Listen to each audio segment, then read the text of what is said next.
Labarin Sahima. Sahima 'yar makaranta. Sahima ta kasance matuƙar kyakkyawa, son kowa ƙin wanda ya rasa.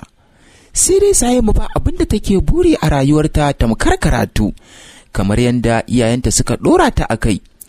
Ba abin da Sahima take yi dare da rana sai karatu. Daga ina kike makaranta, ina za ki je makaranta. Don haka Sahima ko ƙawaye ba ta da shi, wato sai wata ƙawarta guda ɗaya wacce za a ce aminiyarta. Ita ma kuma kyakkyawa ce kamar Sahima, sai dai ba za a haɗa ta da Sahima ba. Sahima ba ta da tarin ƙawaye, balle wasu ƙawayen su jata cikin wata hanya ta daban. Akan turbar da iyayenta suka ɗora Sahima, akan ta take bi kuma ba ta kaucewa.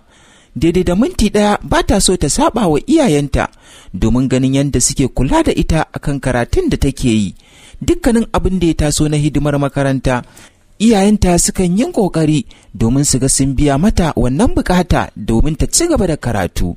Hakan ne ya jawo Sahima ba ta so ta ga ran iyayenta ya ɓaci, ko kuma ta yi wani abu wanda zai ɓata musu rai.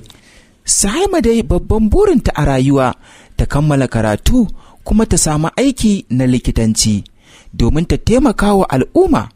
Hakan ya sa wato iyayenta suka yi matuƙar farin ciki domin wannan al'amari da Sahima ta ƙudurta kuma ta yi niyya. Mahaifiyarta kullum addu'a take yi, Allah ka tabbatar wa da Sahima alheri akan abin da ta sa gaba. Mahaifinta kuwa dama ba a cewa komai, domin addu'a shi ma yakan yi akan Sahima dare da rana. Allah ka raba Sahima da dukkanin wani shari, kuma Allah isa ta gama da duniya lafiya. Sahima tana samun addu'a wajen iyayenta kwarai da gaske, shi yasa Sahima Allah yake biya mata dukkanin wasu bukatunta, domin Allah yakan tsare ta da dukkanin mugaye maza da mata. Shi yasa Sahima bata damu da tarin ƙawaye ba, sai dai wannan ƙawata ta guda ɗaya, wacce ita kaɗai ce Sahima iyayenta suka san da ita, don tana zuwa gidansu Sahima in babu makaranta. Sukan zauna su ɗan yi hira kuma su tattauna akan matsalolin karatunsu, don Sahima ba ta doguwar hira, in dai ba hirar da ta shafi ɓangaren karatu ba.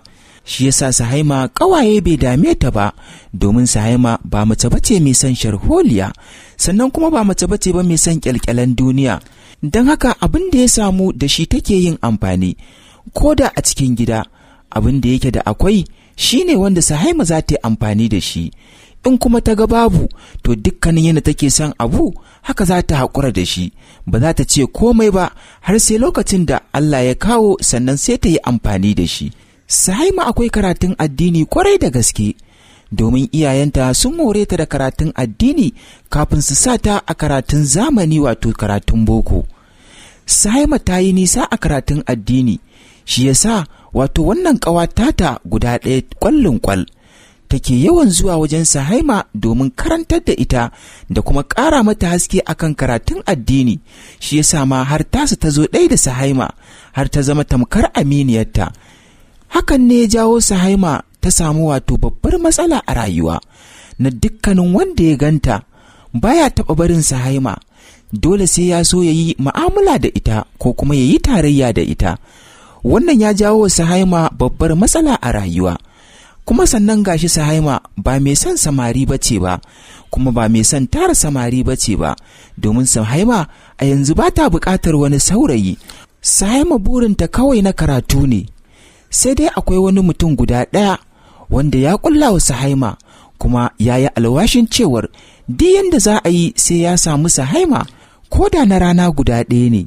Yana matuƙar son Sahima, kuma Sahima tana matuƙar burge shi. Duk inda Sahima za ta je ko za ta gifta, yana bibiye da ita ba tare da ta sani ba, kuma ya baza yaransa duk inda Sahima ta je, duk inda Sahima za ta gifta su dinga sa mata ido da kula da al'amuran da take yi. Sahima iyayenta matuƙar talakawa ne, ba su da komai kuma ba su ajiye komai ba, amma iyayenta akwai ƙoƙari, balle mahaifinta yana da ƙoƙarin ya fita domin ya je ya samu abin da zai kawo cikin gida a sarrafa a yi amfani da shi. Kafin Sahima ta dawo daga makaranta, duk yanda zai yi ya je ya samu abin da zai kawo don a sarrafa a dafa a yi amfani da shi, domin Sahima tana dawowa daga makaranta ta ci abinci, sannan ta huta ta yi abin da ya kamata ta kuma tafi makarantar islamiyya. Duka anan za mu tsaya muku a cikin labarin Suhaima. In labarin ya muku daɗi to ku ci gaba da bibiyar mu kuma ku ci gaba da kara kasancewa da mu a daidai kowane lokaci. In har wannan ne shigowar ka na farko gidan wannan TV na mai albarka, to kai kokari ka danna mana subscribe gami da alamar kararrawar sanarwa. Domin hakan ne yake bamu damar ci gaba da kawo muku labarurrukan mu daban-daban ingantattu na duniya baki daya har suke zuwa gare ku da zarar mun dora. Labarin Suhaima kenan. In har yayi muku daɗi to za mu ci gaba da kawo muku wannan labari na Suhaima domin jin yadda rayuwar Suhaima take kasancewa daga farkonta har zuwa ƙarshe.